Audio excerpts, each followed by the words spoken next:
حضور علیہ السلام سے جب پوچھا گیا کہ حضور سب سے بڑا گناہ کون سا ہے، تو آقا کریم علیہ السلام نے فرمایا کہ سب سے بڑا گناہ یہ ہے کہ ان تجعل للہ ندًا، کہ تو اللہ کے ساتھ کسی کو شریک ٹھہرائے، وہو خلقک، حالانکہ اس نے تجھے پیدا کیا، تجھے تخلیق کیا، اور تو اس کا شریک بنا کے بیٹھ جائے، کہ یہ سب سے بڑا گناہ ہے۔ تو راوی نے عرض کی قلت ثم ایو، حضور پھر اس کے بعد؟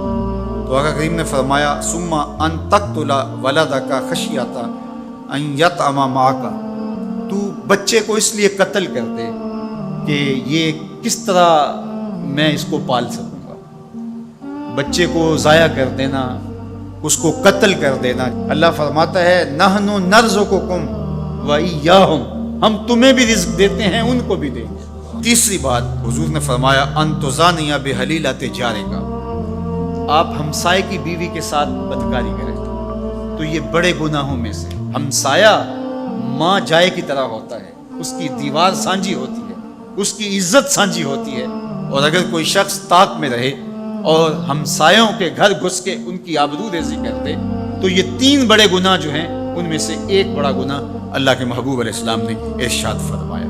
حضرت عبداللہ ابن مسعود رضی اللہ تعالی عنہ سے یہ روایت مروی ہے کہ لا احد اغیر من اللہ عز وجل، اللہ سے زیادہ کوئی غیرت مند نہیں ہے، اللہ سب سے زیادہ غیرت مند ہے، اور اس کی غیرت کا تقاضا یہ ہے وَلِذَالِكَ حَرَّمَ الْفَوَاحِشَ مَا ظَهَرَ مِنْهَا وَمَا بَطَنَ، کہ اس نے بے حیائی کو چاہے وہ پوشیدہ طور پہ کی جائے یا اعلانیہ طور پہ کی جائے اس کو پسند نہیں کیا، اور اس سے اس نے منع کر دیا، لوگوں کو روک دیا، حرام قرار دے دیا، اس لیے کہ وہ خود غیرت مند ہے۔ غیرت مند مالک غیرت کا سبق دیتا ہے اپنی مخلوق کو۔ اللہ تعالیٰ قرآن مجید میں ارشاد فرمایا وَلَا تَقْرَبُوا الْفَوَاحِشَ مَا ظَهَرَ مِنْهَا وَمَا بَطَنَ، فحش کام کے قریب نہ جانا، وہ اعلانیہ طور پہ کرو یا وہ مخفی طور پہ کرو۔ تو مفسرین نے لکھا کہ جو بدکاری ہے وہ مخفی فحش ہے، اور شراب نوشی یہ اعلانیہ فحش ہے۔ شراب نوش جو ہے وہ چھپ نہیں سکتا، بدکار بعض اوقات ایک مدت کے لیے چھپ جاتا ہے، لیکن یہ بات ذہن میں رکھیے کہ جو بدکار ہے وہ دنیا کے اوپر رسوا ضرور ہوتا ہے، اس کے چہرے کا نور چھین لیا جاتا ہے، اور اس کے اوپر مصیبتیں مسلط کر دی جاتی ہیں، اور اللہ کے قہر و غضب کا شکار ہوتا ہے، اس کی دعائیں قبول نہیں ہوتی، نیک لوگوں کی دعاؤں سے اس کا حصہ نکال لیا جاتا ہے، لیکن بہرحال ایک مدت کے لیے چھپ جاتا ہے۔ لیکن شرابی اپنے جرم کو نہیں چھپا پاتا، تو کہا کہ جو مخفی جرم ہے وہ بدکاری ہے، اور جو ارشاد فرمایا قرآن نے کہ جو ظاہر جرم ہے اس سے مراد جو ہے وہ الخمر ہے، شراب ہے، اور ہر نشہ دینے والی چیز سے حرام کی حرمت آئی، کل مسکر خمر و کل خمر حرام، فرمایا ہر نشہ آور چیز شراب ہے، اور ہر شراب حرام قرار دے دی گئی ہے۔ اب یہاں بھی لوگ دلیلیں لے کے بیٹھ جاتے ہیں، میاں وہ بھی ایک مشروب ہے، اس سے کیا فرق پڑتا ہے؟ میاں جب رب نے کہہ دیا تو بات ختم ہو گئی۔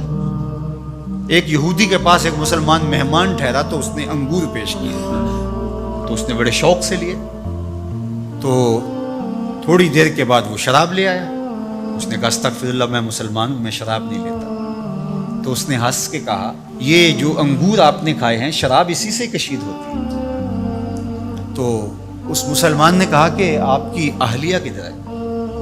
تو وہ اپنی اہلیہ کو بلا لایا، تو کہا آپ کی کوئی اولاد بھی ہے؟ کہا ہاں میری بیٹی ہے، اس کو بھی بلا لاؤ۔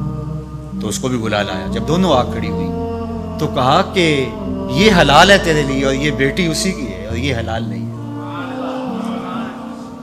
تو جب اس یہودی نے یہ بات سنی فقال اشہد ان لا الہ الا اللہ وحدہ لا شریک لہ واشہد ان محمدا عبدہ ورسولہ۔ کہا اتنی خوبصورت دلیل، اتنی خوبصورت دلیل۔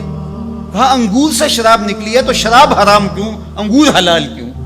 تو کہا مجھے یہ بتاؤ کہ تمہاری بیوی تمہارے لیے حلال ہے، تمہاری بیٹی تمہارے لیے حرام کیوں؟ کہا بات سمجھ میں آ گئی۔ تو میرے رب نے بعض کا تو اس کی حکمتیں ہمارے علم میں نہیں ہوتی، اور حکمت نہ جاننے کی وجہ سے ہم کہتے ہیں کہ یار یہ بات سمجھ میں نہیں آتی۔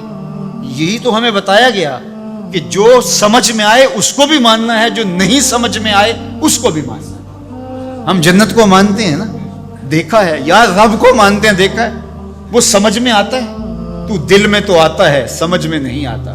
میں جان گیا بس تیری پہچان یہی ہے۔ ہم تو سب سے بڑی حقیقت کو بغیر دیکھے مانتے ہیں، بغیر سمجھے مانتے ہیں۔ ادراک فہم کی حدود سے ورا ہے، عقل و خرد کے دائروں سے ورا ہے، لیکن اس حقیقت کو ہم مانتے ہیں تو اس کے کہے ہوئے کو کیوں نہیں مانیں گے؟